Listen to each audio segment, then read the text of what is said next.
Hey! Oh, man, what a night we had last night. College Hoops delivers. Don't at me. We are right here. The YouTube chat will be popping. We're here on Twitter. What a freaking night. Holy hell, we had great hoops, but what's going on in our country? Will somebody please explain to me? Please, God, explain to me. And here's the deal. I would love you to interact with this show. You can interact on Twitter at Dan Dakich and at Outkick, all right? You can interact Dan at 1070thefan.com. I would love to hear from you. And you can always interact on our YouTube chat. Our YouTube chat, look, just go to youtube.com and then don't at me, and here I am, even though my head is starting to peel from a great vacation. Anyway, did you see the weirdness last night? Like, look, Joe Biden did what Joe Biden does. He's a politician. He's rallying the troops. The stuff that he was saying last night was meaningless. I mean, let's be honest. When Joe Biden talks, it's like I used to say to my kids with my ex-wife. What do you hear when you hear mommy talk? Blah, blah, blah, blah, blah. Joe Biden could say whatever, and all I'm going to think is that he's a career politician that's rallying the troops. But the weirdness was in the background. The weirdness was, well, let's get to it after. Hey, fellas, let's put up the headbutts. Can we? The headbutt. For some reason last night, Joe Biden decided, and I don't know why, maybe he's just smarter than all of us.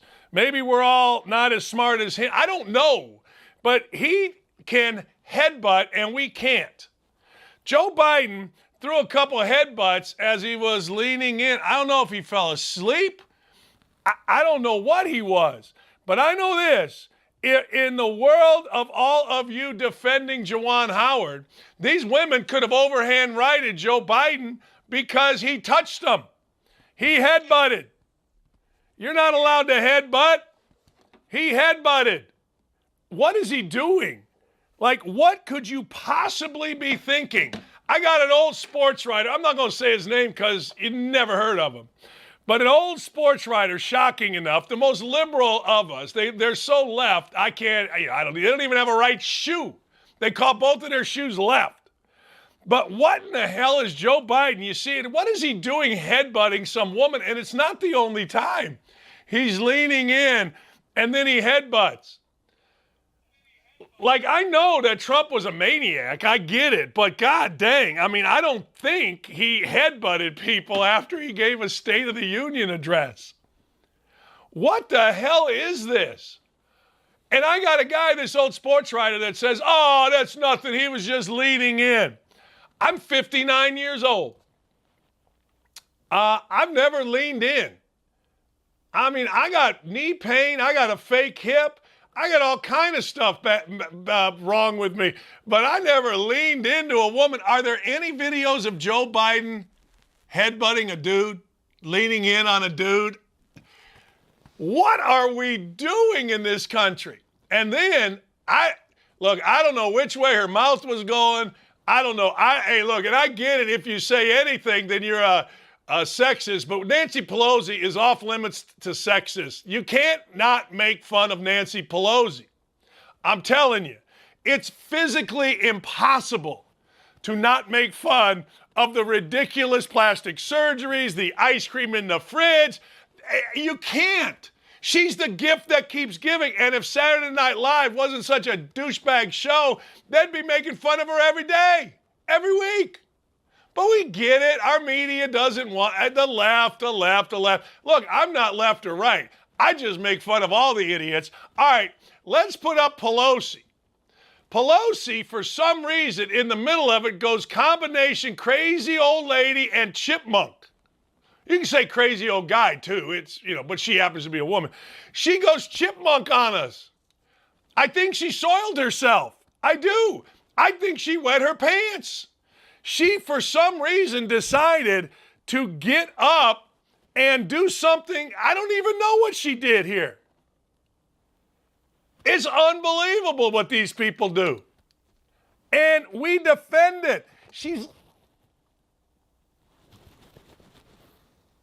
And that's not even the good part. She was the only one standing up. I had an aunt. Did you ever see the show Soap? Soap was one of the great shows. Jessica Tate was the wife of Chester Tate, and she was portrayed as a dingbat. Katharine Hepburn was a great actress, in my opinion. Well, we had an aunt. We called her Aunt Jess because she was just whacked out. Look at what do we... That's with nobody else in the building standing up. And that's not... We can't play the video. I wish we could.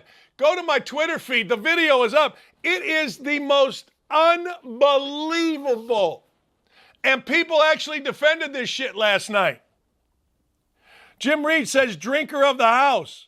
Dustin Kelly thinks she let out a wet one.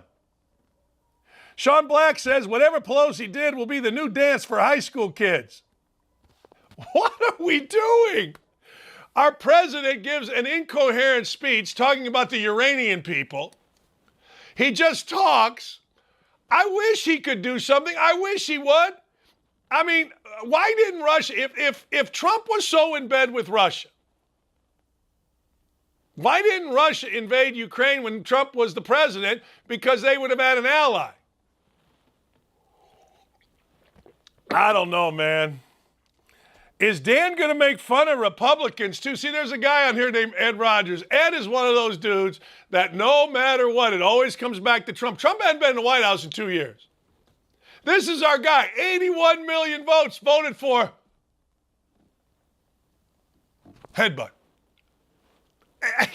Look, Ed, I'm sorry. If you can't, you're on the YouTube chat and I love you and you're there all day. But if you can't see the ridiculousness of both sides, Ed, I cannot help you. And I'm going to let you go because it's just so mind-boggling to me that as American people, we've got these folks that are so left. All they ever do is say, well, Trump's gone. Talk about your guy. He hadn't done shit. Gas prices through the roof. Borders just rushing people. I'll give you a guy's name, Paul Krebs, down in Albuquerque. He says, damn, Albuquerque's not even by the border. We got people running through our neighborhoods illegal all the time. Borders just going. COVID, I don't know, man, but it was a COVID miracle last night. It was. All of a sudden, out of the blue, what? This is where it's evil. This is where it's just straight evil. These people making kids wear masks in school, yet all of a sudden, because of a State of the Union address, they don't have to wear masks. That's effing evil. That is. That's just straight out effing evil. That you put kids through that. Imagine yourself as a kid and you've got to go to high school, grade school, middle school every day wearing a mask, and you see these clowns all of a sudden.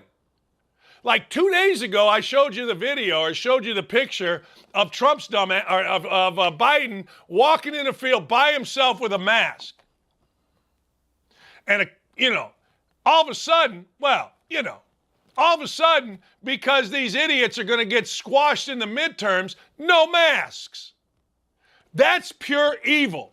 I don't give a damn what side of the fence you're on. If you're a human being and you have any sense at all, you know exactly what I'm talking about. That is pure, unadulterated evil to put kids through that for reasons of elections, for reasons of getting your power. I believe that that's what you did, and that's evil. Stone cold effing evil. All of a sudden, at a freaking I get pissed off about that because I'm a big fan of kids, man. I get crap all the time, but I'm all for kids. Anybody that ever known me will know. The Indy Star, we got a writer there that gets mad because I publicize my bikes program for kids. I don't give a shit what he wants. I don't give a damn what he wants. I'm for kids. And to put kids in masks who are the least likely to be hurt by COVID is total bullshit, particularly when all of a sudden because it's a State of the Union address and somebody's actually paying attention to your dumb asses, all of a sudden you don't have to wear a mask. Why didn't you do that 2 weeks ago? No, it's a bunch of crap. Kids are tough. That's what Ed says. That's the answer right there to the absolute asinine. Kids are tough, and the people you saw last night are idiots. Nancy Pelosi, where was her face? I don't think she can control her face. It's unbelievable to me. Standing up, sitting. What are you doing? What was Schumer doing? He said, nobody stood? Oh, what a pack of complete idiots. Honest to God. This idiot actually says kids are tough instead of just simply saying, that's a mistake. But they can't do it. I got this writer from the Fort Wayne whatever saying, well, a headbutt is normal. Really? When's the last time you leaned in on a woman at a function and headbutted her? Hey, Lee. No. Lee's like, I don't give a damn if that's your sister that's creepy. Of course it is. Of course it is. But you can't just say when you're so it's like Purdue basketball fans. You can't just say, hey, that's bullshit. Now, Ed, my dad beat me every day. I'm done with that. Ed is too stupid. It's amazing. I'm not even a Democrat or Republican. I voted for me. You think I'm voting for these idiots? Are you out of your mind? Trump, Hillary, Biden, not a chance in holy hell. None. But last night was a shit show that is beyond epic proportions. Look, those of you that get off and you think it actually matters what Biden said, then you haven't paid attention over the last however many years. That's a politician just talking. He's talking about Ukraine and the people. And guess what happened? Putin doubled down last night. This is what a guy actually said. At Ben Smith for real. Oh, for God's sakes. He leaned in close to say something to her. Hey, Dylan, can we put that picture back up of the headbutt? Usually when you lean in to hear something, you go kind of like that. You don't go kind of like. He leaned in close to say something to her. They touched foreheads. So effing what? Well, Ben here, of course, is a writer. Of course, he is the most liberal of all of us. And of course, that's what we do. Of course, one guy, a young lady named C. Corin says, both times? Ben got nothing. Ben, can you imagine if it was a kid, the smell of death coming at you? That's just creepy, the whole thing. Sonny Corleone says what I said. Hey, provide a video of him doing this to even one man. The dude sniffs little kids' hair. What are you doing? I'm sorry, and I got a whole list of things with sports today, but that was the creepiest shit I've ever seen. That was a Saturday night skit, except we all know that Saturday night has their head so far up liberal ass, they can't see straight. We get that. We know that. But if you don't think that was a shit show last night, then you're an idiot. That's all I got for you. We got the dude leaning in. We got Nancy Pelosi. We got Schumer. We got an incoherent talking about uranium. The people of uranium. Jesus. What are we doing? You know how many times I'd have been fired if I was at ESPN right now? You know how many hundreds of times I'd have been fired if I was, if I weren't for even tweeting anything? I got in trouble for sending a tweet to a friend of mine that I forget what the initials were, but it wasn't what ESPN think. I had to talk to Norby Williamson and Lee Finning about doing a game because, decency. What a absolute shit show last night. It's what a president looks like. This is what this idiot says. Since the country didn't have one from 17 to 20, all I know, man, is gas prices were low. All I know is the borders were secure. That's all I know. I get it. Man, are you people so one-sided and insane. The world is awesome. I can't stop talking about this. I really can't. And I believe this. I believe that there's no way Putin would have invaded the Ukraine if Trump was in president because Trump told them. Trump was tough. Biden has been so full of shit. Now Biden's going to cure cancer. Okay. All right. All right. That's fine.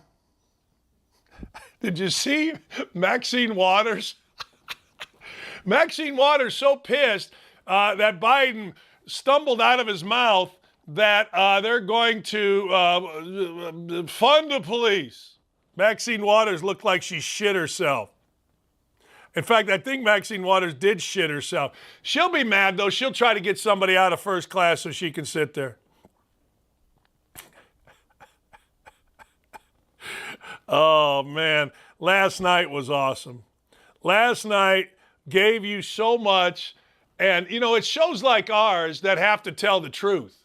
It's shows like ours that are needed around here. We're going to listen to my man Ben, the former columnist. He was just leaning in.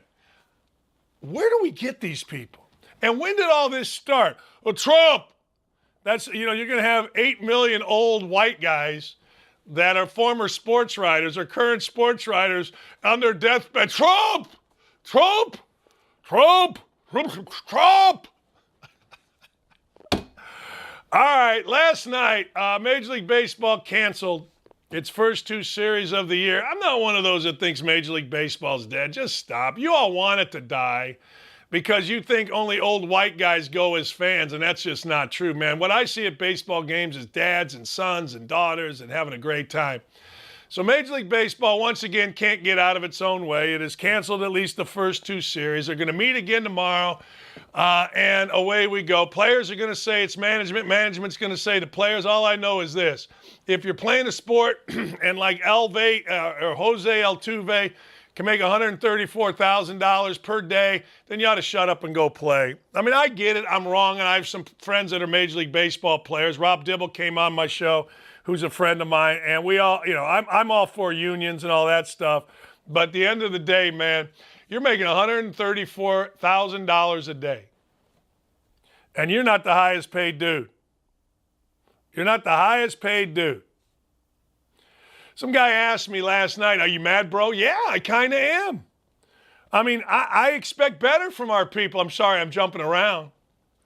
But no person with an open mind that gets out of their house, his or her house, can look at that last night and go, man, what a great place. It is a great place, greatest country ever, and we have total idiots running it. You're telling me in the entire United States, that's the best guy to run our country, and the crazy lady behind him is the best gal to run the house. Okay, all right, all right. If that's what you're telling me, I buy it. What a shit show. All right, college hoops, woo! There is no way Wisconsin can beat Purdue twice. If you line them up next to each other, Wisconsin has no chance physically against Purdue. None. And I got to tell you, Purdue fans, I guess you got to, I don't know, win the Big Ten tournament, it'll all go away. But what a disappointment. I mean, and here's the deal. What I do, unlike every broadcast in the country, I tell you why things happen. And the reason it happened last night for Purdue in a loss was 2 things. One, Purdue did not get to help side quick enough. You have to be in help side against Wisconsin. And that means if I am 2 passes away, meaning I've got the ball, there's a guy here, there's a guy here. That's 1 pass away. 2 passes, maybe in the corner. If I've got the ball in the wing, it's the opposite wing. When you're 2 passes away, you've got to get in help early. And I counted 18 points that Wisconsin scored because Purdue was in help side late. And when you're in help side late, you give up layups or you foul or both. And Purdue was awful at that. Usually one of the best teams in the country. But Purdue was not very good at that. Second thing is, I don't know what Purdue does offensively anymore. Sometimes they throw it in the post. Sometimes they run Stefanovic. Sometimes they stand around and watch Jaden Ivey. I used to think Purdue had the best offense in the country because they cut, move, screen, came off screens. I don't know anymore. What you do when you run a motion offense is this. You wear the opponent down. That's what you do. Well, Purdue gets wearing opponents down and then they stop. And by the end of the game, it became Jaden Ivey 1-on-5. Last thing, Wisconsin. I don't give a damn whether you like them I don't give a damn whether you think he's old, whether he's I don't know, dirty. Brad Davison is a bad man. Period. And if I was a recruiter in college basketball, Brad Davison is engaged to a young lady named Tyra Buss. Tyra Buss is I think the all-time leading scorer at Indiana. If I'm Greg Gard, I'm already recruiting their kid because Brad Davison can ball. He's tough. He's unafraid. He makes all the winning plays. Tyra Buss can ball. And next thing you know, if they ever have a kid, that kid will win you a championship. Salute to Brad Davison, Johnny Davis last night, Greg Gard, his entire staff. Remember this, last year, an idiot assistant named Orlando Tucker, who was the all-time leading scorer at Wisconsin, did some bullshit to Greg Gard. He taped the team meeting. Then you had these idiots, older players. Reavers. Can I get a cup of coffee? Reavers. You had Potter. You had Trice. You had all these clowns that are sitting there whining. And this idiot Orlando Tucker, he decides that he's going to turn this all over to the newspaper. Barry Alvarez, the AD, stuck with Greg Gard. And now they're Big Ten champs. Salute to everybody. Nastrovia. Živio, and my people say. Nova Providence, look, here's the deal. Providence for real. Providence was actually a 10-point underdog in this game last night. They were. They were a 10-point Snoop Doggy Dog last night. And guess what? They won the game. I'm sorry, they lost the game by 2. That's found money. People still don't believe in Providence. You best start believing in Providence and Villanova. Both of those teams could make a run to the Final Four. Obviously, not if they're in the same region. TCU. I was there when Jamie Dixon fell completely out of favor with the folks at Pittsburgh. I was doing an NIT game. Can't remember who they played. I really like Jamie Dixon. He fell out of favor. I mean, the old fat cat sitting there on the front row, they were mad. Jamie and I were on a plane the next morning. I was going to another game. He was going recruiting. He saw the writing on the wall. He ends up at TCU. So what does he do at TCU? He loses a pro, Desmond Bain. Desmond Bain's playing well in the NBA, but what does Jamie Dixon do? I had a Joe Biden moment right there. Did you see me? All I needed to do was headbutt somebody. What does Jamie Dixon do? He leads TCU back into the NCAA tournament, and he gets them a win last night over Kansas. I'm telling you, and you are right, Jay Tony. You did say it. You did say it. You did say take Providence, but I got to tell you, TCU, I love it, man. Bad night for my Hoosiers. Bad night. I didn't even talk about Michigan beating the living hell out of Sparty. I didn't talk about that. So they've jumped over my boys at Indiana. Indiana tonight takes on Rutgers. It's kind of a playing game, but kind of not. I'll explain later. The Mavericks and the Lakers. Now look, the only reason I'm paying attention to this is because it is an absolute shit show with the Lakers. Let me just tell you this. The Lakers lost. All right, let me do a quick roundup. And I'm going to get into most of this when we come back with Armando. But the lockout won't kill baseball. It won't. There'll still be 40,000 fans in Wrigley Field and other places in mid-June. When your team wins 6 in a row and all of a sudden your rival comes in, you're going to be there. You're going to want to be there. You're still going to want to take your kid, say whatever you want, get all the little pundits who don't like baseball because it's too white or whatever the reason. Guess what? Baseball's going to be just fine. The New York Giants are going to listen to offers for Saquon Barkley. Saquon Barkley is the Tracy McGrady of the NFL. Tracy McGrady came in, got all these endorsements in the NBA, never won jack shit. Saquon Barkley, same thing. He's come into the NFL, he's come in there and not done nothing. He's hurt, but you see him on all these commercials. Oh my God, Saquon Barkley's the Tracy McGrady of the NFL. Green Bay says no trade offers have been made for Aaron Rodgers. Yeah, who can blame him? I mean, the dude is under contract. What are you going to do? Give up everything for a 39-year-old quarterback? I personally wish the Colts would. I do.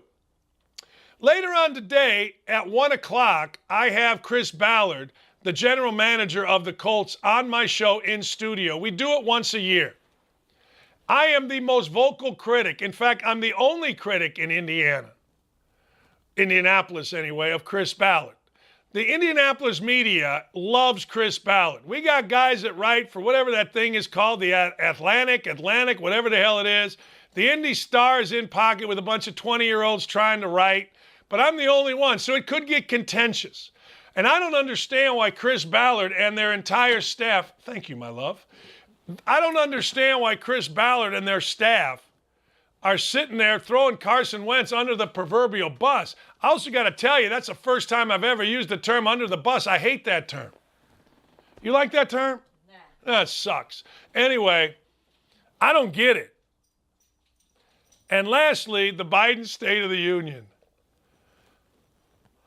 I was going to talk about it at this time, but it was too rich, too good in its awfulness. What did he say? He didn't say shit. And if you pay attention, it's just another politician telling us, remember, wasn't it supposed to be, I don't know, I think it was supposed to be the winner of doom and death. Isn't that what it was supposed to be? Am I reading that right? The winner of doom and death? I don't know. The winner of doom and death. And all of a sudden now, remember this about Biden, and I'm not trying to change anybody's mind, I'm just telling you the way it is. Remember this, he wanted people that weren't vaccinated to lose their jobs. He came out and said that. He wanted them, he openly said, we want you to lose your job if you are not vaccinated. Yesterday, this clown said, well, you know, we want to make this non-political. So 10 minutes after telling people who a year ago, 2 years ago, were considered angels. Look, I know I'm supposed to be a bad guy, but I'm the only radio host in the country, sports radio show, that for 60 straight shows had healthcare workers on my show and bought them lunch. 60 straight. I heard what these people went through. And a year later, these same healthcare workers have to be fired according to our president because they're not vaccinated, because they made a personal choice. And now this guy, our president, says, let's bring us together. There's nobody other than ESPN guys on morning shows that tries to divide more than our president. And now, when it feeds him, he wants to bring us together. I'm cool with it. I don't hold no grudges. I mean, if that's who you are, that's who you are. Full of shit. We'll be back. I'm on one. We got Armando next.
He is the best. His name is Armando Salguero. You can read him right here on Outkick. And if you read him, here's what's going to happen to you. You're going to get smarter.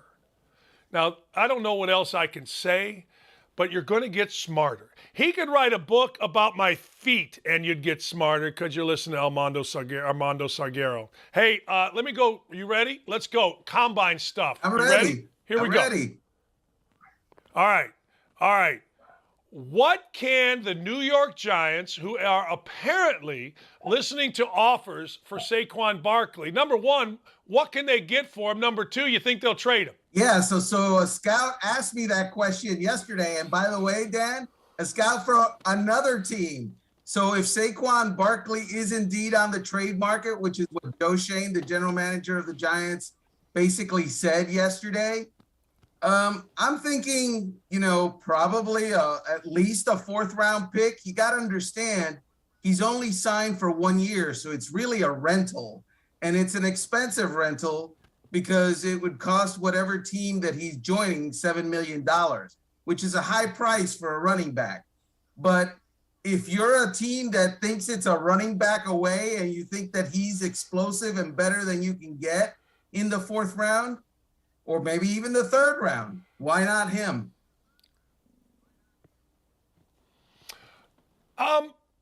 Well, the only reason I would say why not him is because he's always injured, and that would be it. But obviously, he's a talent. What's going on? I don't know if you know the answer to this, but I'm going to ask it anyway. What, other than injury, what is New York? Are the Giants just that dysfunctional that they can't even use a talent like Barkley? Well, it's not dysfunction, I don't think. Not with the new guys, not with Brian Daboll, and not with Joe Schoen. The issue is they're $25 million over the cap, and so you got to be under the cap. And one way to do that is to shed contracts. And that's why it's basically Joe Schoen has announced that we're open for business, quote unquote, meaning most everyone on the roster, not the entire roster, but most everyone else is available. And he's going to listen to whatever offers are out there. This is the biggest question in Indianapolis. And I have Chris Ballard in studio with me today. And I've been a very, very, very vocal critic of Chris Ballard, Frank Reich, and this regime. So I'm bringing boxing gloves when Chris comes in studio. But they have basically said, Carson Wentz is not our guy. They haven't said he is their guy. They haven't said he isn't, but they've hemmed and hawed. So for Indianapolis fans, realistically, Armando, who's an upgrade over Carson Wentz? Yeah, I don't think that there's anyone out there that you can point to and say absolutely better.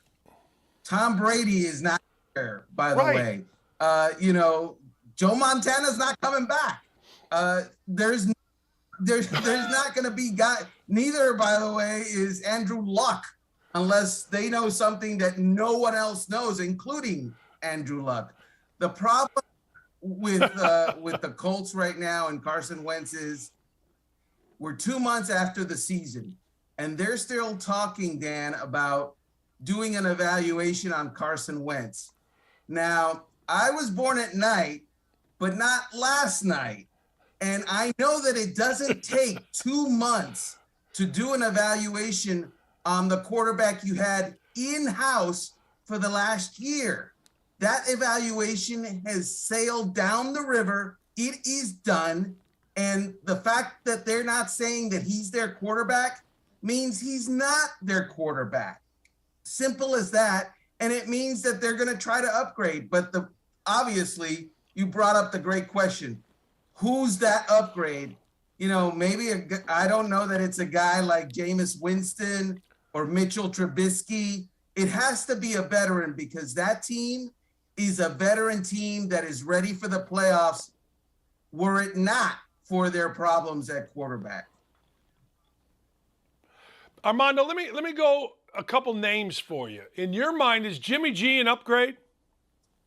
So a healthy Jimmy G, I think, is an upgrade for the Indianapolis Colts.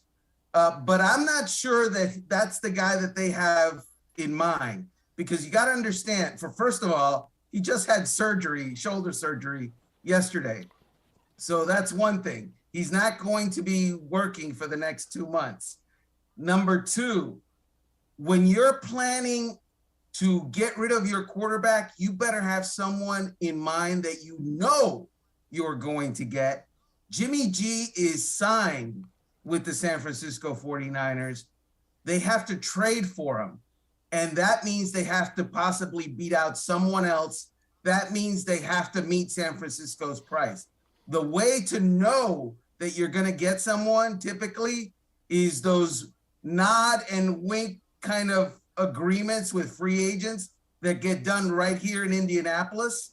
And that's the way I think it's going to happen.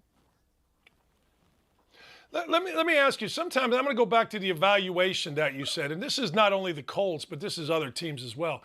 When Chris Ballard or other GMs talk about we're in the evaluation process, I'm assuming, and I think you are too, that they're evaluating Wentz. Is it possible that they're evaluating other quarterbacks? No, it's and they should be. Absolutely. Okay. In fact, yesterday, Frank Reich said, you know what? This evaluation, you go back to the tape and for Carson and other guys, and it's easy to think other guys meaning on your team. I think he left it open to meaning other guys on other teams and other quarterback guys on other teams. So absolutely, and comparing them to Carson Wentz to see how they stack up. So what I'm thinking is they've been studying the landscape, and they're way down the road on the process, way past the idea of Carson Wentz. Do we pay him $22 million for another roller coaster ride season, or do we save $28 million, which is a roster bonus due March 19th, plus a $22 million salary, and try it with someone else? Let me go this route, because other teams are looking for quarterbacks. Let's say, for the sake of argument, that they do let Wentz go. And as I'm with you, it seems like that's what's going to happen. Will he end up as a starting quarterback somewhere else? I think he will. And I do absolutely. too. And the reason for that, if you look at Carson Wentz from a statistical perspective alone, without actually having seen him play, he's a good quarterback. I think he had some 24 touchdown passes, 7 interceptions. So those stats suggest, okay, we can win with this guy. He's not a foof. But then you watch the games and you watch the bad decisions and the inaccurate throws. And if you watch the season finale against Jacksonville, a game that Indianapolis needed to win to get into the playoffs, and Carson Wentz, against a terrible team, delivered his worst game of the season, that's when you start to understand why the Colts don't want to pay that price for that kind of performance. Yeah, I mean, but I always say this, and this goes to any team, like particularly a quarterback. You got to have somebody. And if they trot Sam Ehlinger out there, that'll be a problem. I mean, I think that'll be a problem. That's the way I look at it. That ain't great. Sam Ehlinger can't be your solution. He's the backup. No way. No way. I can pretty much get you Sam Ehlinger won't be the starting quarterback of the Indianapolis Colts. I do have to say, Carson Wentz is 20, going on 27 years old. He is definitely a guy that is going to seduce someone into giving him another chance to start, because he is 6'5", because he has a great arm, because he is mobile, because of his stats, and because of his ceiling. The problem is, who's going to believe in themselves? And there's always someone. We can make this guy into something he's not been anywhere else. You know, in Indianapolis, Armando, Pat McAfee lives literally a quarter mile that way. And Pat has, every Tuesday, Aaron Rodgers on his show. And Indianapolis fans swear that because Pat has a relationship with Aaron Rodgers, that Aaron Rodgers is coming to Indianapolis. In fact, one day, Armando, Aaron Rodgers wore blue on Pat's show. Colt fans said, see, that's a sign. That's a sign, Armando. He's coming to Indy. Now, yesterday, the GM of the Pack said we've had no trade offers for Rodgers. Do you buy that? And what would it take to get an Aaron Rodgers out of Green Bay? Well, so for the record, I think that Aaron Rodgers is either going to stay with Green Bay or retire, right? But obviously there is the possibility that he might decide, hey, the grass is greener over there, and so that's where I'm going. And the way I see it, Aaron Rodgers leaving the Green Bay Packers to go to Indy or the Denver Broncos, which is another team that's been strongly mentioned. Why, if you're Aaron Rodgers? And if you're those teams, you're not going to make an offer right now when he's not even on the market. You don't even know if he's going to play. So this is going to play out. And the way it's going to play out, Dan, is first Aaron Rodgers, the smoke comes out of the chimney. Is he going to play or not? Yes or no? Black smoke or white smoke? And then after that, if the decision is I want to play, but I want to take my services elsewhere, then you'll see a bunch of teams offering the Green Bay Packers a trade package. One of the things that I think is fascinating with Aaron Rodgers that people don't really mention, the dude is 39 years old. You know what I mean? I mean, he's 39. Yeah, and this is weird, right? So he hasn't shown any decline other than the decline he always has in the playoffs, and he's been doing that for years anyway. NFL quarterbacks now, the way they treat their body, the way the game is set up to not hurt them.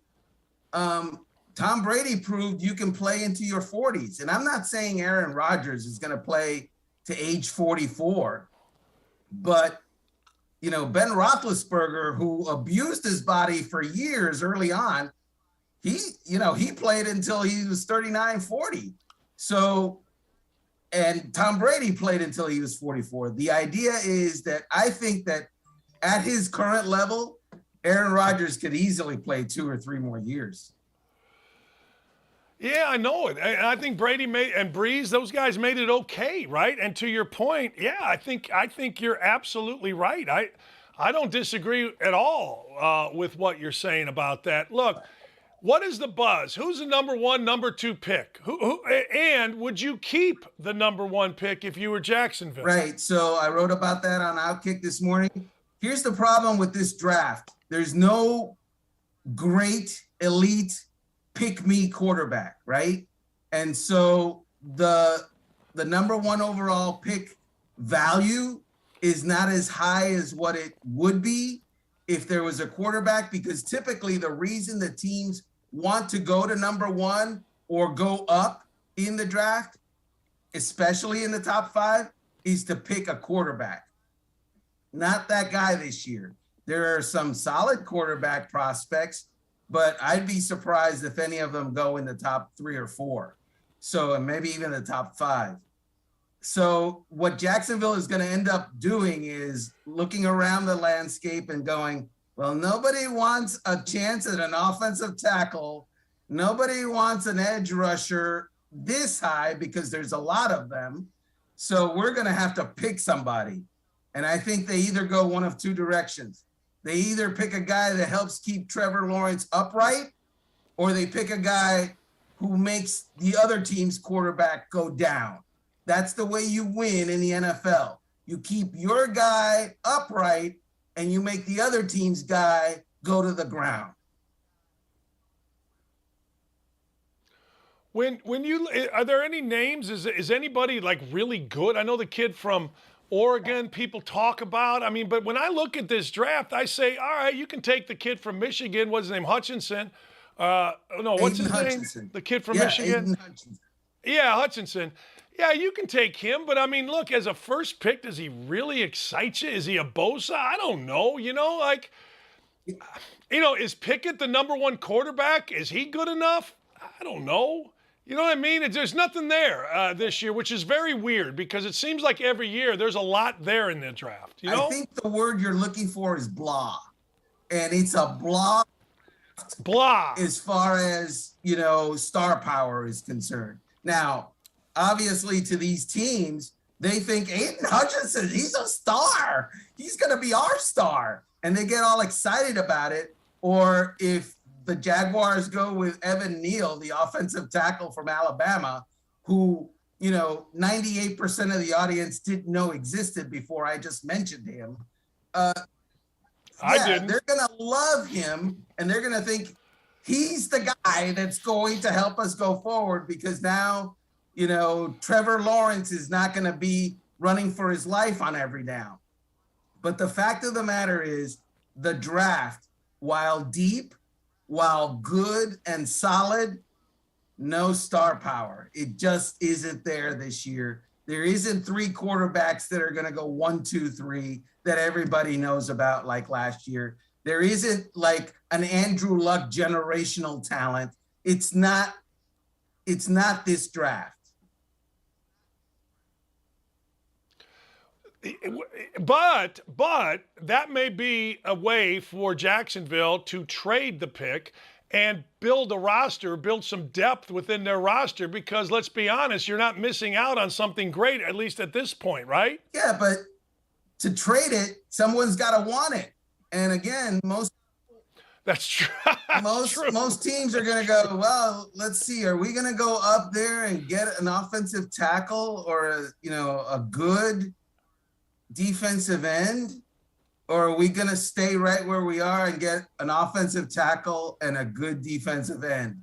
Maybe not the best defensive end, but there's going to be defensive ends into the 20s and 30s, and some teams say into the second round. So why do you give up resources to get a guy that's maybe a little bit better, but not markedly better than the guy you're going to get if you just don't move? Hey, Armando, you mentioned Tom Brady, so let's get into a couple things. First, you think there's any shot he comes back? Any shot? And absolutely. Not this year. But I absolutely think Tom Brady is a competitor at heart. And, look, family has tugs at the heartstrings, and it's very important and the most important thing.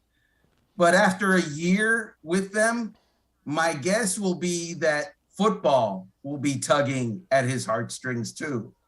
And the competitive nature of his personality will be moving him. And I think that at that point, he might want to return. And you tell me that, so he is 44, he led the NFL in yards, he threw more touchdown passes than anybody. So he was at the top of his game. You're going to tell me that he can't do that at 45 or 46? I would bet on him and not the naysayer. Oh, I'd bet on him and not the naysayer. Hell, I was married 20 years while I was coaching. Then I started doing radio, only worked 3 hours a day. When I was coaching, I worked 15-hour days. I was home too much, ended up getting divorced. So I understand. Hey, I get it, man. I do. What? Hey, you can being home is great. It's great. But then it's like, hey, are you ever going to get the hell out of the house? I need a little me time. All right. Do you buy that there was friction between Arians and Brady? I believe that when, alpha males get together and they're working together, that there's at times disagreements. Do I believe that Bruce Arians would come in and basically rip up the game plan and start anew? No, because that would be, disrespectful to his offensive coordinator, Byron Leftwich, and Brady, who had already been working on the game plan. So I don't believe that's what happened. But Are there moments where there's disagreements, where there's friction? Sure. But I think both of those guys are professionals, and I don't believe that that's the reason that Tom Brady retired. Yeah, I don't believe that either. Like everybody when Arians was here, it was when Chuck Pagano had leukemia and he was fighting it, you know, and Arians became the coach of the year in the league. And the one thing everybody said about Bruce Arians, he's not afraid of confrontation, and he don't give a shit who you are. You know what I mean? No, absolutely. And he is still the same guy now, you know, 10 years later than he was then. Having said that, I think that they both have a healthy respect, or had a healthy respect for each other, still do. And if you ask Bruce Arians tomorrow, I can bring you back Tom Brady for your team, yes or no? He's going to absolutely say yes. And if you ask Tom Brady tomorrow, hey, we're going to, you know, if you come back, you have to come back to the Tampa Bay Buccaneers as made up when you left them, which was with a lot of talent. He would absolutely have the Buccaneers with Bruce Arians as the coach on his list. Hey, let's say Brady doesn't come back. Let me go through a couple places. Like, who's going to be the quarterback there? If you ask them today, it's Blaine Gabbert. Stop laughing. Stop laughing. Laugh. Blaine Gabbert. Wow, you didn't laugh. That's amazing. How can you? Well, I'm chuckling. Very good. I'm chuckling because they did waste, or I don't know about waste, they did use a draft choice on Kyle Trask, did they not? The kid from Florida? They did. And so, you know, he's a developmental guy. They're hoping that he develops. Blaine Gabbert has been in Bruce Arians' offense for 4 years. And this is the part where I tell you the Tampa Bay Buccaneers are going back to, you know, 2019. And in 2020, Tom Brady went and won a Super Bowl for them. In 2021, Tom Brady was there and they won 13 games and went to the playoffs. In 2019, without Tom Brady, they were 7-9, and they're going back to that. Amazing how great coaches are when they have guys like Tom Brady. Let me ask you this. Is Mason Rudolph the quarterback for the Steelers opening day? Again, that's one of those, this is from the club. Yeah, we're really excited about this guy. Him, Mason, our guy, Blaine Gabbert, Mason Rudolph. Mason Rudolph, you know, Kevin Colbert pointed out that he has a winning record as a starter for the Pittsburgh Steelers, which impresses me about 0%, because I saw the way that he performed in those games. And in a couple of those games that the Steelers won, he was under 60% completion percentage. He was in the 50s. Do you know how hard it is for a quarterback to complete under 60% of his passes in the modern day NFL? It's like you work at it almost. And because of all the bubble screens and all the dump offs and the checkdowns, it's like it's a free 60%, and he didn't get there. So the idea that the Steelers are happy with that is not accurate. They want to look around. They want to search. They're going to, quote unquote, exhaust every avenue, and they better, because in my opinion, Mason Rudolph is a good name if you're an Oklahoma State fan, but if you're a Pittsburgh Steeler fan, you better hope for better.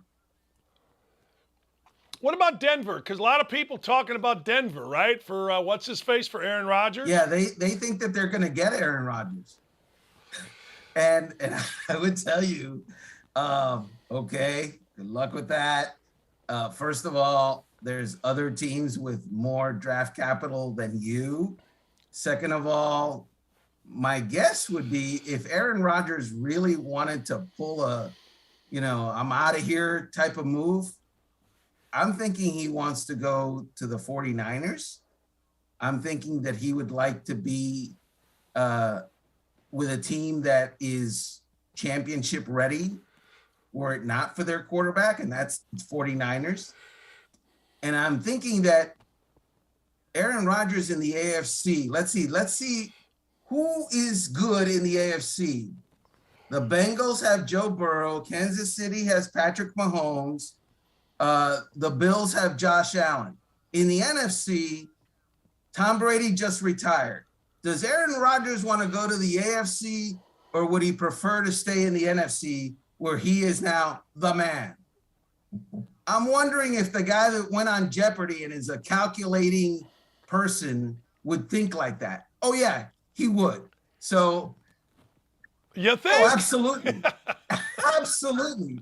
That dude. I know. That dude. Look, most guys wouldn't, right? Most guys are competitive. I'm a man. I can beat anybody. Aaron Rodgers, he thinks it through. Yeah, I look, my point is, like, Mason Rudolph is thought of more highly in Pittsburgh than Carson Wentz is after going 27-7 with almost 4,000 yards than Carson Wentz is in Indy. That's weird to me, my friend.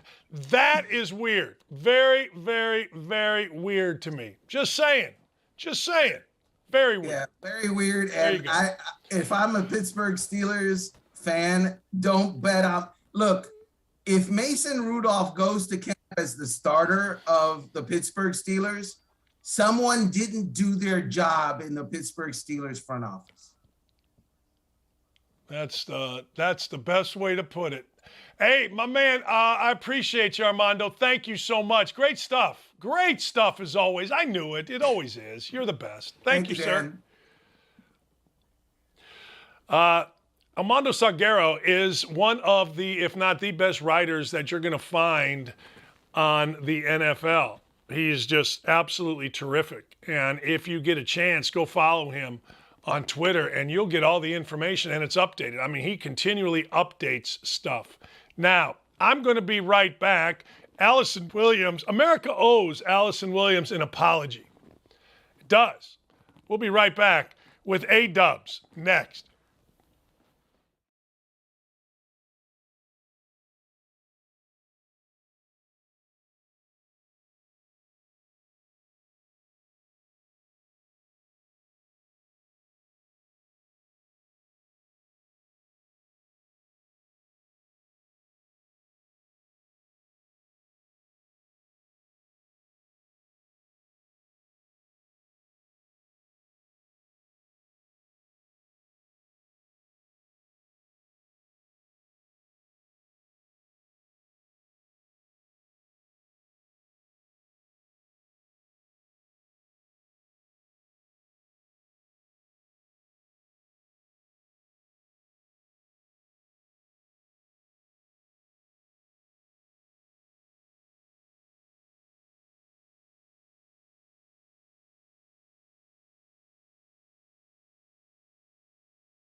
America owes Allison Williams an apology. Allison, I don't know if you saw last night, but it was a damn COVID miracle. Out of the blue. The day before, Joe Biden's walking in a field by himself wearing a mask, and then yesterday, nobody's got masks on. It's a COVID miracle, Allison. That is the world we live in, Double D. That's how it goes. One day it's one way, one day it's the next. You just check which way the wind and the poles are blowing, and then you make your decision whether or not COVID is still prevalent among an empty field with no one around you, or if you can hug and shake hands and speak 6 inches apart in a crowded room indoors. I mean, this is the upside down, topsy-turvy world we're living in. Like, that's what cracks me up. These politicians, they make these projections. Like here in California, school mask mandates are lifted in the state on March 12th. So something changes March 11th. March 11th, you go to school, you have to wear it. March 12th, you don't, because what? I don't know. Like, they just make these crazy projections and crazy decisions and say, okay, on this date, this changes. But what changes? Nothing changes. The science changes, right, Dan? That's what we're told. Yeah, it's a wacko time. I was a third grade smartass. I got kicked out of Sister Geraldine's class. Andy Atar and I had to go to Mrs. Jacobs' class. And I got to tell you, if my parents were watching that last night and I was in third grade, and I saw all of these clowns not wearing masks, I'd be like, hey, yo, Sister Geraldine, why we got to wear masks? Mm-hmm. Right? Why are we wearing masks in school? Yeah. It's unbelievable. Yeah, it's so weird. And it's so crazy how they just, like, there were multiple points last night where Biden said things that was opposite of what's been said by the Democratic Party for the last several years.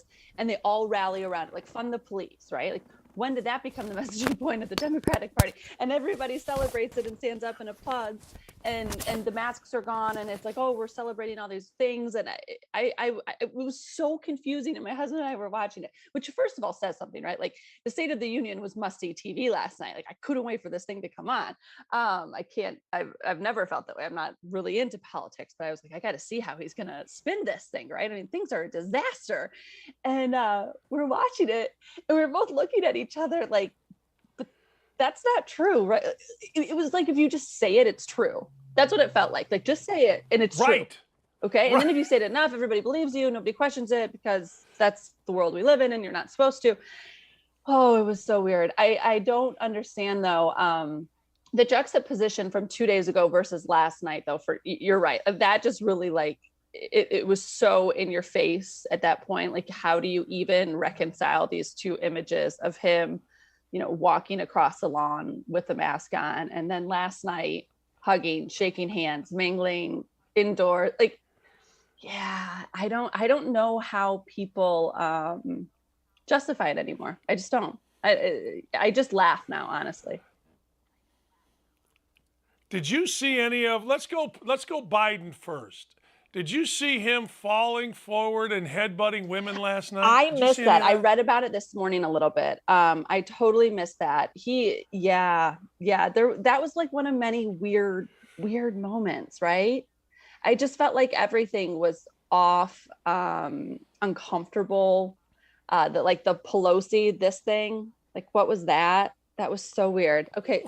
I don't know. That? Yeah. And is that like in a Peter Rabbit when they do the forehead to forehead, and that means I love you, right? They do the forehead to forehead. I don't know. Maybe he's just missed human connection and needs that. I don't know. It's just bizarre. But look, he is ancient. He is ancient. If he was anyone other than the leader of the free world, we'd be like, oh, sweet Joe, he's so old. He can barely, like, he's got to prop himself up on you. I mean, it's concerning because he's the president, but he's 80 freaking years old. Like, that's what grandpas do. He's being 80. Like, that's life. It can't change your age just because you change your position. My beautiful wife, when Nancy Pelosi was staring this way, she looked at me and she said, I think her face got away from her. It was such a good line. I just started laughing. Like, the face has its mind of its own, and it's going to go flying over here. You know what at least her eyebrows were kind of back in place. last night. Like they weren't in the middle of her head. So that was a slight improvement. But that weird fist clapping, I don't know. And I hate being mean. I hate being mean to these people.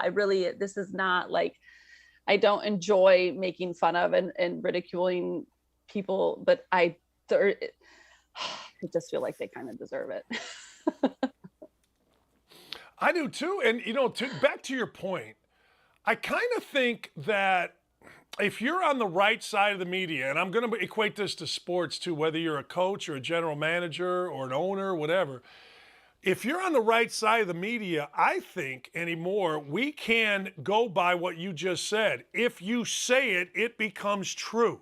If you're on the wrong side of the media, if you say it, then it becomes, oh, that's bullshit. You know what I mean? Am I making sense? Yeah, no, that's what's been driving me nuts is if you are in a certain position, you can say whatever you want and people accept it as fact and they abide by it and believe it and it's Bible and they argue when their families with it. But if you present them with actually data-backed information or scientific studies, it doesn't matter where it comes from. They say that's misinformation, that's disinformation. It's like anything they don't like, they just label misinformation. And that's concerning. And yes, it's become something where if you just say it enough, it becomes true.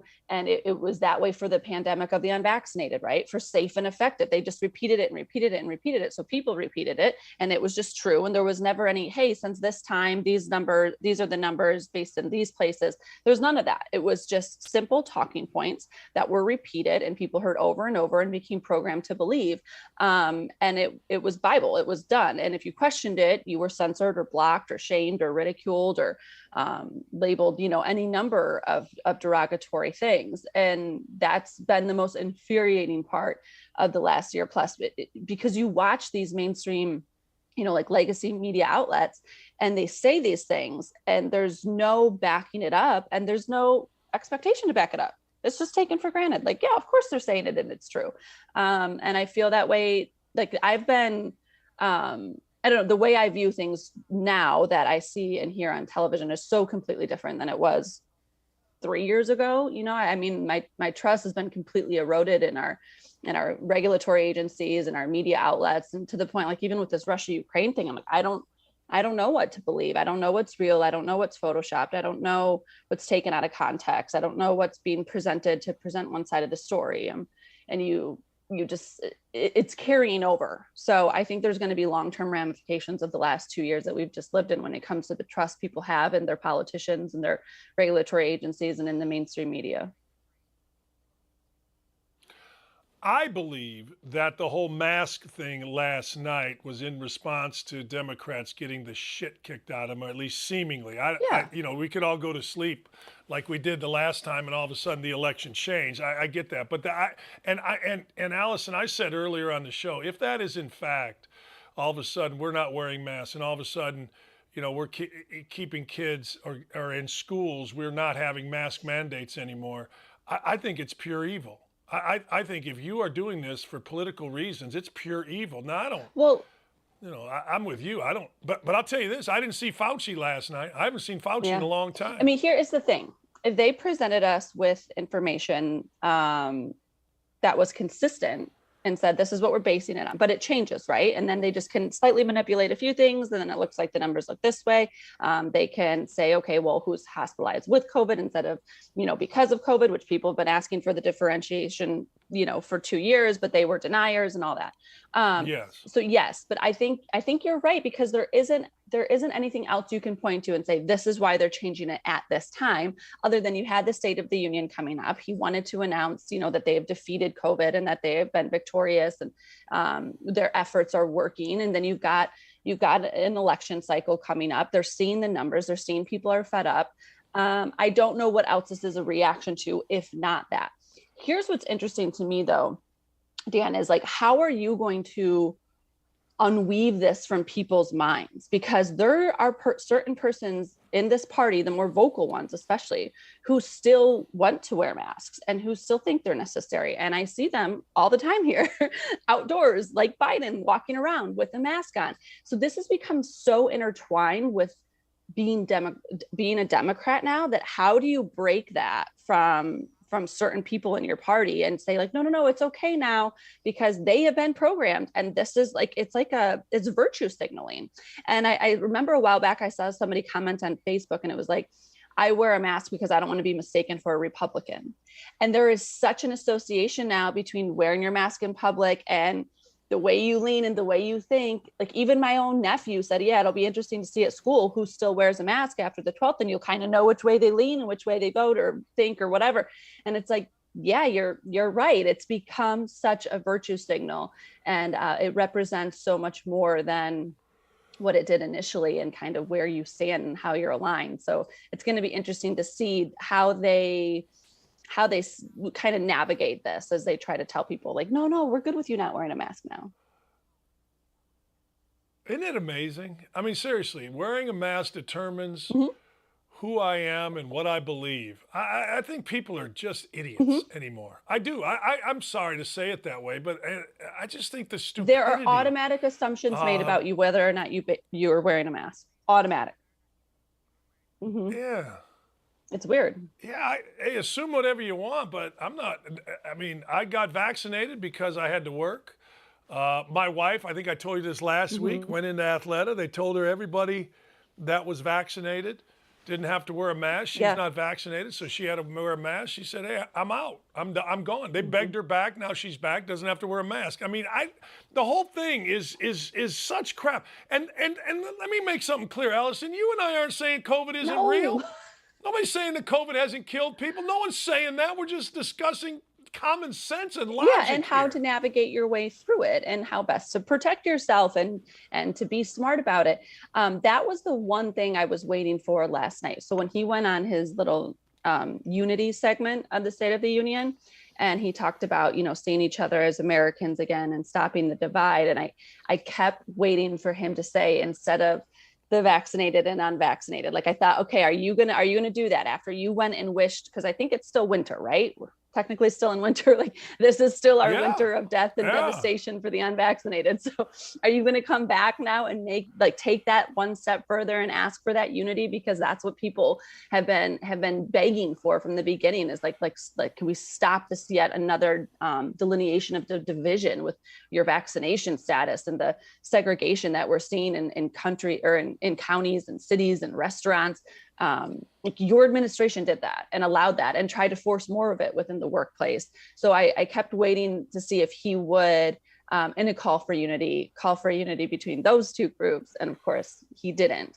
And he's the one that's driven and vilified this narrative of people who don't get the vaccine as the problem and the reason for the pandemic and yada, yada, yada. And I thought, okay, here's your opportunity.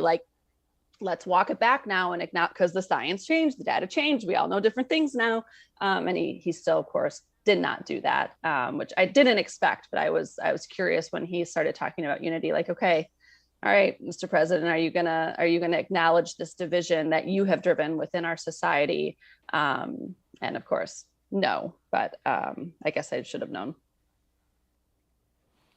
No,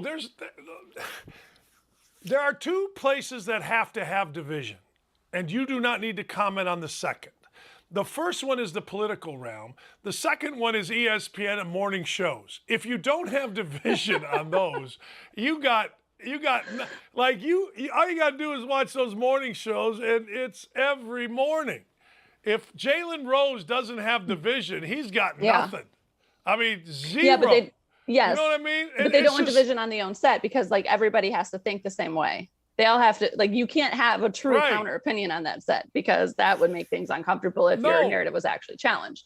Yes, no, that's a very good point. And both are really being driven home, and it's sad, and it seems like hypocritical now. Anybody that speaks about unity, it's such a joke.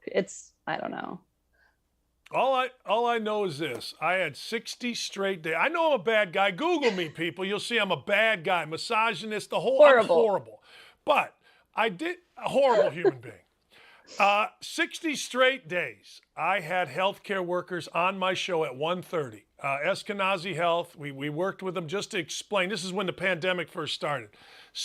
My ratings went in the tank. I'm not going to lie, because nobody really cared, but I wanted to glorify these people, okay? And I'm not just talking about nurses and doctors. I'm talking about people that cleaned rooms. I'm talking about a custodian who sat with patients when nobody else was there. These people are now, or have been, getting fired after being considered angels, right? Heroes. Angels live here. Angels work. Heroes. And now they're getting fired because we have a system in place that vilifies these same people that survived without a vaccination. It drives me batshit crazy, Allison, to see what's happening. It does, and it drives me crazy too. And I don't understand why it doesn't infuriate more people. We stopped donating to our local children's hospital because they were forced vaccinating. And I'm like, I wrote them a letter and I said, you know, you can no longer count on our donation until you give respect the medical freedom of all your employees. And my question is this, like, if you are in a hospital, if you are in a state where you need the care of professionals, especially if you have a young child, right? And your child, I mean, Lyle was in the NICU for a few days when he was born. If your child is in a place of needing care, do you want the best care possible? Or do you want the best vaccinated person possible? Like, do you understand? Like you want the best person available. And maybe that person has made a different decision for their own health and well-being. And you don't want them to treat you or your child because they're not vaccinated. It just doesn't make any sense.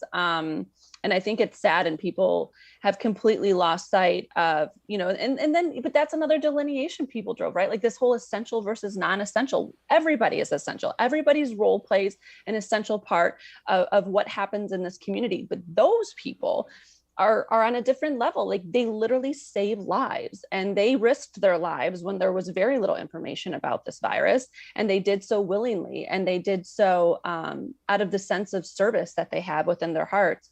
And we thanked them and we praised them, and now we condemn them because this vaccine is available and they don't want to take it. It's just wrong, and it's sick. And I don't understand people who people who get this injection, but then chastise people that don't, because then that just means you don't trust the injection. Like if you have it, you're good. So what does it matter? It doesn't make sense. Like you can't have it both ways. You don't get to continue to live in fear and champion that everybody should get this vaccine, because obviously you don't trust the vaccine you just got if you're still living in fear. Does that make I don't understand how people reconcile that in their own minds, that they are still threatened by people who are not vaccinated if they are vaccinated. Like if you get the mumps vaccine, you're not scared of getting the mumps because you have the vaccine. Like it just doesn't work both ways. So I don't know. It makes me sad. I think we have dehumanized people. We've reduced them to a piece of paper with a vaccination status. And like, we act like that's okay. We act like it's okay to ask people. That was my first thing that kind of got me in trouble on Twitter, was this notion of asking athletes if they were vaccinated. I'm like, cool, it's not your business. Yeah, I don't know. And I think people are starting to wake up. See, here in Indy, Carson Wentz came in and he was unvaxxed and religious, whatever. And he's an easy target. He comes from Philly. And I mean, the local writer here, Doyle, is like, well, if they cut him, I'll drive him to the airport. He's not a leader, blah, blah, blah. Oh, okay. Yeah. I mean, I don't even know if he met the guy. I read this and I get fascinated, because when you talk to somebody that you say, well, so-and-so isn't vaxxed. Well, what's he trying to do, kill people? You know, that's like, no, he just made a conscious decision. You know what I mean? Like, there are certain talking points. Well, you're trying to kill someone's grandmother. No, yeah, because no, you know, and I am. No, yeah, that's the whole. Well, some people can't get it, and blah blah blah. So you're putting them at risk, and that was something that was a weak argument to begin with, because that's not just how we operate as a society, right? Like we're an individualist society. But second of all, like, once people realize, I knew it ahead of time because I had looked at the Pfizer information and it was not tested for being able to stop infection and transmission. So I warned people, like, they don't know, like, because ethically you can't infect someone with COVID and then test how it happens, right? So they were tracking it. They didn't know. And then now that we know that you can still get and spread it, even if you are vaccinated, like, that just nullifies every argument that you have that you're selfish to not get it, or whatnot. And people still cling to that though. It's very bizarre to me. I'm like, but again, it's all this circular reasoning. And then it's almost like they just want you to shut off your brain and just do it. Just do it because they've been told from the beginning that once everybody's vaccinated, this is over and you're the reason it's not back to normal. And it's that old saying, it's easier to fool a man than to show him he's been fooled. And it's like, yes, you were sold this bill of goods, but what you're getting is not what they promised. And my health is not a threat to you. Like, I just don't know how people don't understand it. Like, I don't understand it. And I'm hoping, I'm really hoping people are waking up. I think they are with like the number of boosters, right? I mean, like now we're looking at number 4. At some point you have to say like, okay, this isn't what they said it was going to be. But some people are so indoctrinated that they can't see it any other way. And they have to blame somebody. Like, that's the culture we live in. Everybody blames somebody. Nobody takes responsibility. Nobody takes ownership for their own health from the beginning. It was wait for us to save you, stay indoors and wait for this miracle. It was never do what you can to keep yourself safe, get outside, decrease your risk of getting a severe sickness by exercising, losing weight, cutting out processed foods and sugars, getting vitamin D. No, it was stay inside, order delivery, and wait for us to save you. And I think a lot of people are still waiting on that. Explain, you mentioned booster shots, and I'm going to tie this into sports. Explain this science of this to me. So I've been vaccinated. The combine is here in Indy. So usually I do my radio show from the combine. So I'm all set to do my radio show from the combine. Now you got to understand, the combine is in the same building where 60,000 people, unvaccinated or vaccinated, no proof either way, go to Colts games, 9 of them this year. 60,000, there is no masks, nothing. They said to me, well, you cannot come to the combine because you haven't been boosted. I get rules for organizations, okay? Yeah. I get that. But what's the science behind 60,000 people in a building, and then because there's like 2,000 and I'm vaxxed but not boosted, I can't go? What's the science there? First of all, can you just believe that came out of your mouth? Like, seriously, step back. What? I'm vaccinated, but I'm not. Like, do you understand how asinine that is? That we are talking about not being like, come on, people. This go back to 2019. If you were to say that shit, you'd be like, what are you talking about? Boosted and okay. First of all, but that's the place we've come to. Like, I forget. I feel like sometimes we forget how far we've gone down this rabbit hole. There isn't science. So the mandates have no scientific backbone because they don't stop transmission and they don't stop infection. So if you need to get boosted to increase your immunity or antibody response or whatever, fine, do that. But the only person it's going to help is you, because it's going to reduce your likelihood of being hospitalized from COVID-19. You've had COVID, right, Dan? Okay. Yeah. Not twice. Yeah, so you've had COVID. So that should be your boost. I mean, like, that's the natural immunity that every study across the globe has showed is superior to every form of injection, which has always been the course. It has always been the case throughout the course of vaccination history. Natural immunity has always been superior. It doesn't like, you can't explain it because it doesn't follow logic. It doesn't follow science. It's just rules to make rules to make rules. I wish I knew. I would love to dig into like the financial ties between perhaps the pharmaceutical industry and their advertisers and marketing and what they spend on like the NFL, because I just don't understand how you can force this on people and require it of people to work. I mean, like I got an email from, I still am on their email list for ESPN, and it was about, I think spring football games. And it was like, as a reminder, you had to have your booster by January 24th if you're eligible, 2 months after receiving the J&J, or whatever it is, 4 months after the Pfizer. And I'm like, seriously? Like, thank God I didn't just do this to do, so I could keep working, or like, because it doesn't stop. It doesn't stop. I mean, like, honestly, I wish there were more people like within the media that would just take a stand and be like, I'm not covering your shit, just like the players did. If the media writers rallied around and said like, no, we're not doing this booster shit. We agreed to year one. We did it. Like, we did our part. We, you know, we made that sacrifice or whatever to keep working and keep everybody safe and create a safe work environment, blah, blah, blah. But now we know things are different. All of us have probably had it. Omicron's been around. Everybody I know has had it, I feel like. And so if perhaps the media were to rally together and say, like, no, this is asinine, there's no reason to require us to be boosted, then there could be some change, but there's not, because there's too many people who are so far gone that they think everybody should be forced to do this. The other thing is, like, why isn't there an alternative? Test. Why can't you test? Like, okay, if you haven't been boosted, I hate that freaking term, then test. Like, offer an alternative where if the masks work, wear a mask and test. That's what I had to do. The last event I worked for ESPN was the Pac-12 Media Day, and they kept asking for my vaccination status. And finally I was like, I'm not providing that. And they're like, okay, well then provide us a negative COVID-19 test and wear a mask. And I did. But all of a sudden, like, that's not acceptable, because just like on one day the masks are required and one day they're not required. One day masking and testing is okay, and one day you have to be vaccinated. Yeah, it's stupid. I'm telling you, when do you think this ends? Again, from the beginning, it ends when we say it ends. It ends when everybody says, I'm not coming to the combine and covering it. I'm done. Like, people are going to have to put themselves in uncomfortable situations and take a stand and speak up. And it's hard for me, because I know that, and I think we've talked about this, like, I know that privately so many more people feel the way we do and know this is asinine and know this is stupid, but they're just not willing to take that risk and speak out publicly. And I understand that, and I'm not criticizing them for that, but it's frustrating because nothing's going to change until those people do.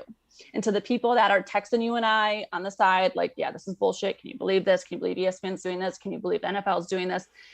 Once those people say enough, I'm not doing this anymore, I had a reaction the first time, or I'm not comfortable the second time, I've had COVID since I had the vaccine, I don't feel like I need the booster, that's when it ends. It ends when we say it ends, and not a day sooner, because people that get power don't relinquish it without a fight. You know, I mean, we know the same people, and a couple of my guys always start texts to me like, the geniuses at ESPN have done. Mm-hmm. You know what I mean? It always starts with the geniuses. Mm-hmm. There's a lot of them. I watched that last night, and I just had to change the channel. I had to go watch Purdue, because I'm watching that going, Jesus Christ, this is just, what are we doing? I mean, just as you said it perfectly. Just because you say something is true doesn't make it true. And that's, oh, well, I appreciate you, A-Dubs. Thanks for everything. That's awesome stuff. When's the show? Okay, so we're starting our interviews next month. We're actually going to do like a series of long form interviews. We kind of pivoted a little bit. So we're going to do a series of long form interviews with some of the more controversial sports figures. And we start shooting in a month, and I can't wait. I don't know if I still know how to use that part of my brain. Goal. Yeah, you do. Oh, yeah. My goal is to do something so ridiculous, either good or bad, that I get on your show. Done. That's my goal. I want to do something so insane that people are, oh, we got to talk to this clown. You know, I've been in the periphery. I haven't done anything completely whacked You've out. tested the waters a little bit, though. You've dabbled. Yes, I could. I ain't afraid. You're the best. Thank you, Allison. Back at you, CWD. America owes that woman an apology. They do. I mean, she stood up when no one else was, and now, as I knew she would be right. Hey, Dylan, I'm going to send you some fades. I got a couple of fades coming up. I've also got, look, I ain't mad about it. What does that mean? That means there's something in sports that's happening, and I ain't mad about it. You might be mad about it. I ain't mad about it. We'll come back with that, and I'm going to give you some winners tonight. I gave you a couple last night, didn't I? Yeah, I did. We'll be right back.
Hey, a couple things. Number one, thanks to Allison Williams for joining the show. She's awesome. And when her show starts on the Daily, I think it's the Daily Mail. No, it's not. God dang it. Daily Caller. You're going to love it. You're going to love it. And she's going to end up hosting the nightly news. I mean, I'm going to end up in my basement, but that's all right. But she's going to end up hosting the nightly news. And also, I got to tell y'all, thank you all for coming on to YouTube chat. I really appreciate every day you guys come on there and you're dynamite. Every day, folks go to YouTube and they come on. I got the president on there as always, and you guys make it fun for me. And when it's fun for me, that I appreciate. Today at 12 o'clock to 3, I'm doing my show on 107.5. It's a yearly tradition. Two things. One, I rip Chris Ballard all year long. And then two, Chris Ballard comes in studio and we go through it like men. Not little whiny ass liberals, not little whiny ass conservatives. We just go at it like men. I ask him why the hell is he screwing around with Carson Wentz, and he tells me to stick it. It's glorious radio. You can go to 107.5, The Fan. It's the most honest radio or interview you will hear all year long. All right, couple of things. I ain't mad about it. I just asked Allison Williams about this, and I got to tell you, I ain't mad about Tom Brady coming back. Now, I don't know if I'm supposed to be mad about it, but here's what happens with people like Brady. The same people that build him up get tired of him, and they want him to go. And then every little slap that was third-team all-conference linebacker thinks that he knows what Tom Brady should do. Well, you know, he should go out on top. Yeah, you got to go out on top if you're Tom Brady. Oh, really? Why?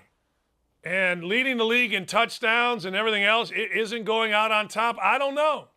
Well, you know, he and Arians didn't get along. This is my neighborhood right here, Maryville, Indiana. Big fat guy. Big encased meats guy. Well, you know, he and Arians, right, didn't get along. Shut up. I don't know if he and Arians got along. I don't know if he and Arians didn't get along. But I do know this. I would play until I dropped. If I had the opportunity to play professional basketball, football, baseball, hockey, soccer, whatever, I would play until I knew that I had absolutely nothing left, because you never get a life like that. I don't care what anybody says. You never get a life like that. You get to hang out with like-minded guys, competitive guys. You get to talk shit.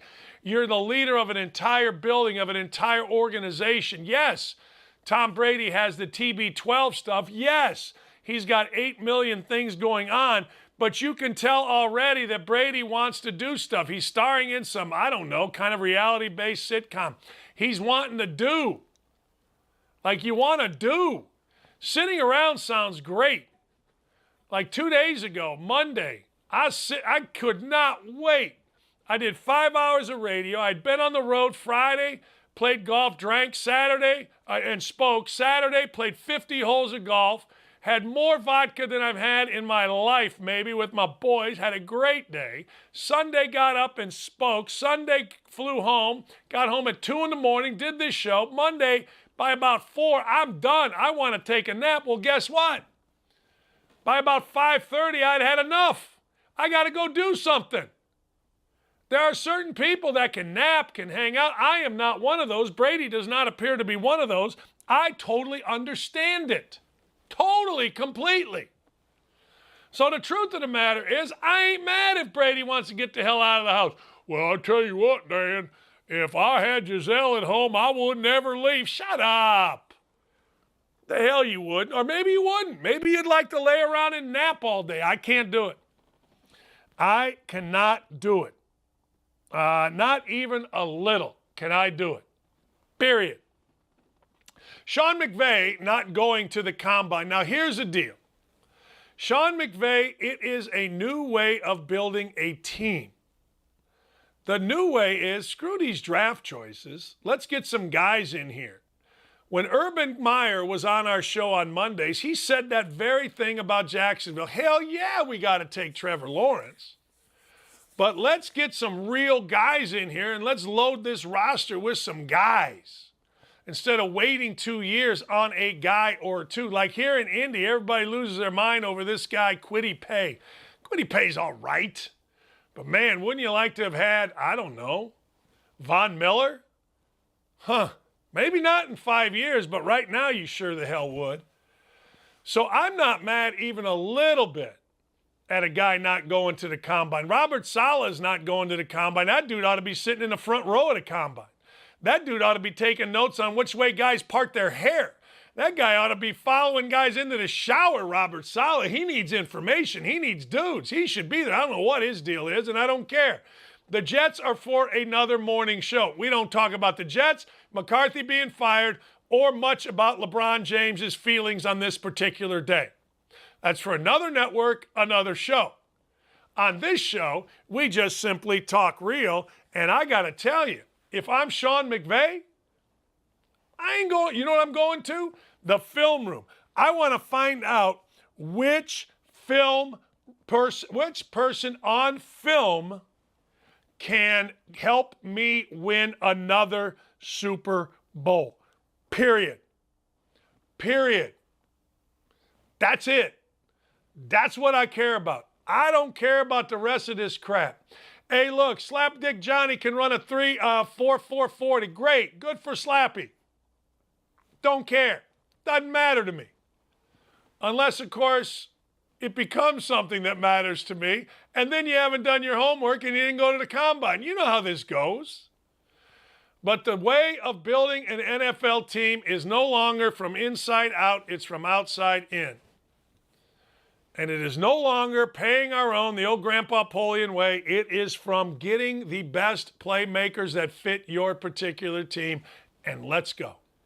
And if you got to add a Von Miller, add him. If you're smart enough to get an OBJ, get him. That's it. Period. Ad infinitum, as Knight used to say. Mitchell Trubisky apparently is going to move on from the Buffalo Bills. Mitchell Trubisky is interesting. Mitchell Trubisky, is not as horrible as all of you think he is. He actually led the Bears to the playoffs. You know, 13 or 14 years the Bears haven't made the playoffs. The Bears are arguably the biggest city, worst organization in football. The other two in New York, the Jets anyway, they don't even count.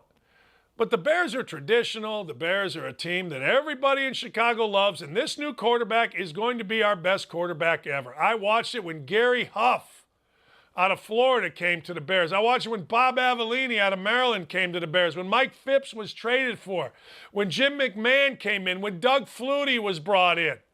Are you kidding me? But Mitchell Trubisky was traded up for and taken ahead of Patrick Mahomes and Deshaun Watson. Man, everybody knew this was the next guy. That was after Jay Cutler came in. And, of course, Jay Cutler was going to be the greatest guy. The Bears are the worst organization in football. So you absolutely cannot judge Mitchell Trubisky by playing for the Bears. I hope Mitchell Trubisky gets another chance. I do not hope that it is in Indianapolis, as there's nothing about Mitchell Trubisky other than his age, I guess, that makes him an upgrade from Carson Wentz. There just isn't. There just isn't. So there you go. I think they're moving on, or he's going to move on, and I hope it's to a starting quarterback. Seems like a nice kid. They referred to Mitchell Trubisky as he is the date your daughter guy. Meaning you ain't mad if Mitchell Trubisky dates your daughter. So I ain't mad about Mitchell Trubisky moving on. I ain't mad about Sean McVay not going to the combine, and I damn sure ain't mad about Tom Brady coming back. I want him to come back because who is going to watch? Think about this. Tampa Bay. You watching Tampa Bay? When Tampa Bay comes on the 4 o'clock game, you watching Tampa Bay? No. Leonard Fournette said at one point he was just as important as Tom Brady. No. Nobody's watching. Nobody's turning on Tampa Bay to watch Leonard Fournette except Leonard Fournette's people. That's it. Man, I want to watch a 300-pound running back bowl over 2 people and then get hurt. No. And at my age, I want to watch what the hell I want to watch. And I need appointment TV. All right? The Jaguars trading the number 1 pick. Armando Salguero and I just had a discussion about the number 1 pick in the draft. There ain't no number 1 pick. You guys like that Hutchinson kid from Michigan. What the hell did he do? in the college football playoff when he played against the best of the best? I'll give you an answer. He didn't do jack shit. So why am I drafting him first? Hey, maybe he's a great pick. I don't know. But we got a Michigan guy here, Kwity Paye. At least Hutchinson had good numbers. Kwity Paye had no numbers coming out of college, and he really didn't have any numbers this year. I don't care what Pro Football Focus says. It don't matter to me. I can watch. I can see. So I'm all in on the Jaguars doing that whole Herschel Walker traded so that you can, if you're the Dallas Cowboys back in the day, get 1 million draft choices and win Super Bowls. If I'm Jacksonville, I want guys, and I want them now. That's what Urban Meyer told them to do. Nobody wants to listen. All anybody wants to say is, well, Urban was bad. Urban knew exactly what he was doing. Knew exactly. All right. I got no problem whatsoever with Aaron Rodgers being the highest paid player in football. Let me explain to you why. For whatever the reason, the Green Bay Packers have had really good quarterbacks in the shittiest situations. I mean, let's be honest. Is there a shittier place to be a quarterback than Green Bay? Denver, you ask? Well, I think you're in the West, so you play a lot of games in the West. Green Bay, you do get to play in a dome or two, but you still got to go to Chicago. You still play half your games at home, then a guaranteed game in Chicago. It's the worst. And Aaron Rodgers, you can make the argument, last, 5 years, been as good a quarterback as anybody in the history of the NFL. Now, you guys that don't know your ass from third base, well, he hasn't won a Super Bowl in 5 years. Yeah, shut up. It's a team sport. But the truth of the matter is, Aaron Rodgers, I got no problem. If you want to say, hey, look, on a 2-year deal, I'm going to get you $50 million per, or whatever the highest paid player is. See, in Indianapolis, we have it backwards. In Indianapolis, we have a running back. We play in a dome. We play in the South. You go play Tennessee. You go play Jacksonville. You go play Houston in a dome. You go play in warm weather. You should be a fast team. We got it bass-ackwards. But the truth of the matter is, they kind of have it bass-ackwards too in Green Bay, but it works for them. I mean, they got a quarterback that slings it all around in a place where, the average temperature is 72 below zero from November until what? July? Well, Dan, it's really nice in the summer. Good, he ain't throwing footballs in the summer. So I am all in. If you want to say to me, hey, Aaron Rodgers, we're going to give you we're breaking the bank to keep you as our quarterback, shoot, I'm in on that. If I'm the Colts, I give you Quentin Nelson. I give you Darius Leonard. What else you want? You want Wentz? Take him. For 2 years of Aaron Rodgers. Nobody wins with a guard. Nobody wins paying a guard $17 to $20 million. Nobody wins because your will linebacker can't tackle, but he can get some interceptions. Nobody does that. Come on. Colts, make the deal. I'm gonna propose that to Ballard today when Chris Ballard, the general manager, is on my show. You know, he's going to tell me we got a generational guard. I got generational hair. I got generational ass.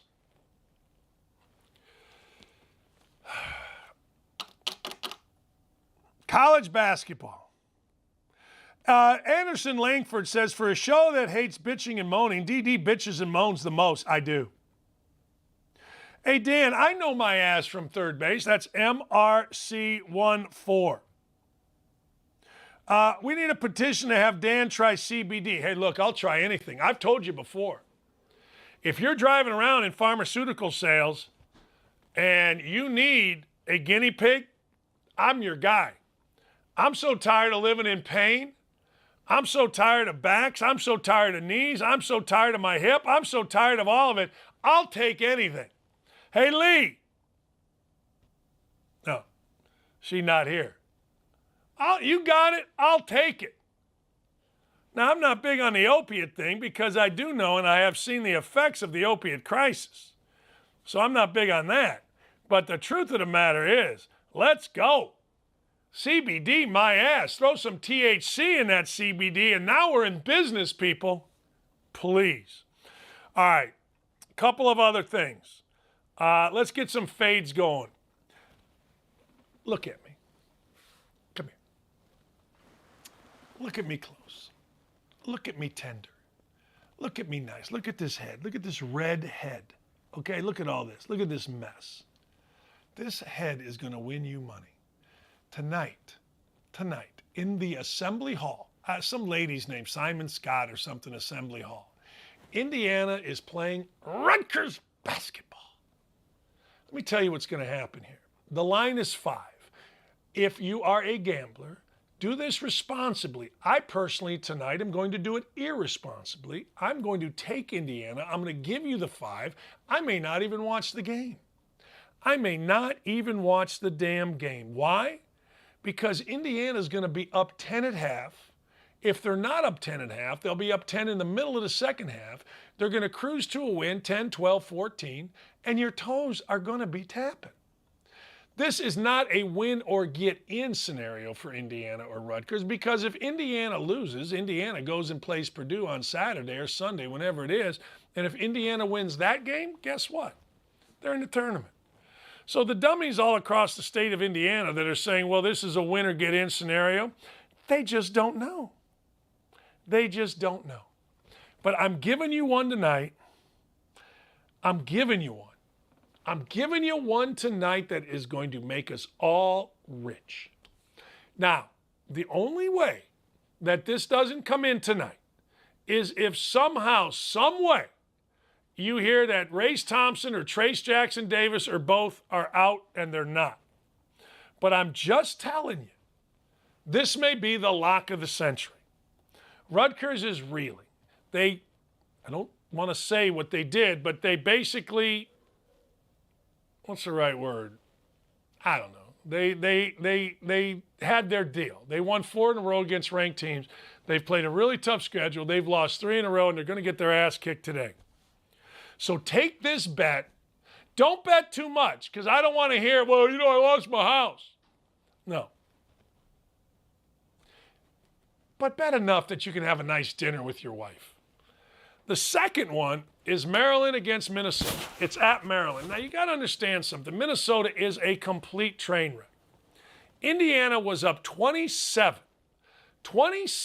on the road at Minnesota in the barn. Now, the game ended up 5 or 7 because a kid named Peyton Willis, and I mean literally lost his mind jacking up threes. I mean, he's fading, falling, leaning. I mean, you name it, Peyton Willis did it. All right. They came back. Yay, rah, go fight, win, but they are a train wreck. Maryland, they're okay. This is more of a bet against Minnesota than a bet for Maryland. Maryland's playing better. Fats Russell is playing his brain. Hey, Lee. Man, she likes Fats Russell because I think it's Fatts. I think that's what it is. I'm not as in love with this bet as I am the Indiana bet because, frankly, the Indiana bet, look, there's no such thing as locks, but this is pretty close. Now, there's some interesting games tonight, like Notre Dame playing like crazy to get in the NCAA tournament is -2 at Florida State. Florida State, if they had all their guys, that would be different. Seton Hall, where Lauren, I miss Lauren. Lauren was our producer. I miss her.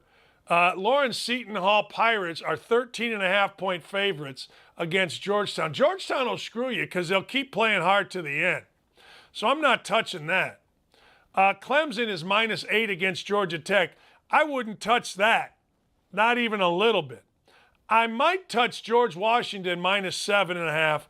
I'll get rid of the hook over over Duquesne. I hate that Duquesne isn't very good. I'm a big Duquesne fan because I like Keith Dambrot. I think Keith Dambrot's a really good dude. I hate that he's getting his brains beat out. I don't like it. UConn -4 against Creighton. That's an interesting one. I think UConn's good. Creighton's going to have 23,000 people in there tonight. The interesting game to me is DePaul at home against Marquette. Now, when I see this and I look at it and I make my own line, I was going to make DePaul the favorite. I was going to say DePaul would be giving 2. But DePaul is actually getting 2. So I don't know which way to go. If you've listened to my show, you know I love Shaka Smart. I don't know the coach at DePaul. I would probably take DePaul and the 2, although it seems like bad business. Like ever since the 80s, betting on DePaul seems like it's going to make you broke. Seems like it's going to put you in a situation where you got a DoorDash. And I don't want to have to go back to DoorDashing for my gambling losses. The other thing I would look at tonight, not under. I almost said under. I caught myself. Over 137.5 in the Maryland Minnesota game. It's almost like when I see something in the Big Ten with bad teams in the 130s, I'm almost drawn to it like a moth to a flame. I'm almost like brain dead, blinded, going, got to have, must have, gimme, gimme, gimme, gimme, gimme. Swear to God, as my one friend Cam Safali dances, he dances like this. It is very creepy. But anyway, I got to gimme, gimme, gimme when I see 137.5 in a Big Ten game, particularly a Big Ten game with bad teams. The good teams will guard you. The bad teams don't guard. I'd take over 137, and I probably am. So there's our show for today. I got to thank all of you.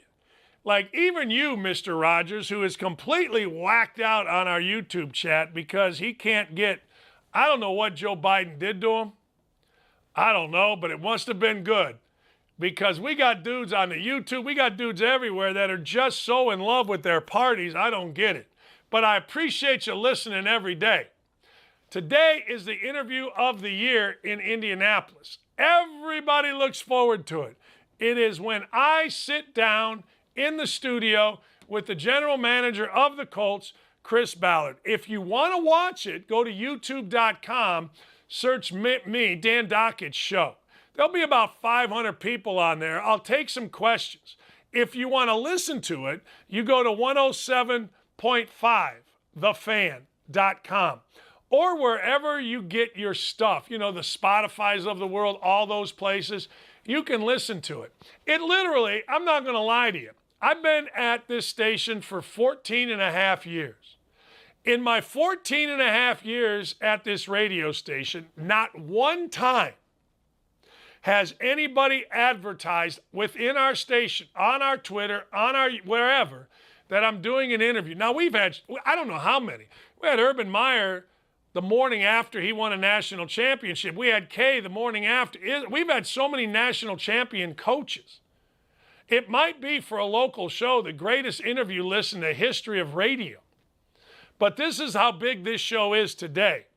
For the first time, numero uno, our station has advertised this interview. That's big stuff. All right, we're going to be back at it tomorrow. And tomorrow, Kaharski's going to join us from Outkick 360. Tomorrow, he is, what do they say? He's got boots on the ground, ladies and gentlemen, at the Combine. He must have had a booster shot. If you're just finding our show, thanks. If you've been tuning in for a long time, thanks. El Presidente, the great Sean Black, thanks. If you've been listening to both here and our other show, that's 5 hours of greatness every day. Ryan, can't thank you enough. Dylan, I knew you threw up your hands today and had a battle. You had a battle through traffic. Kaharski from the Combine tomorrow. I hope you have an absolutely wonderful day. Do yourself a favor. Go to a local bar, find a bookie, get Indiana -5 tonight, and take your wife out for a lobster dinner tomorrow. Oh, wait, today's Lent, right? Today's Ash Wednesday. You can't eat meat. So go get you a nice fish. Get a nice fish on Friday with the money that you win today. Have a great afternoon, everybody. Thank you for listening. We'll be right back here tomorrow with Don't At Me.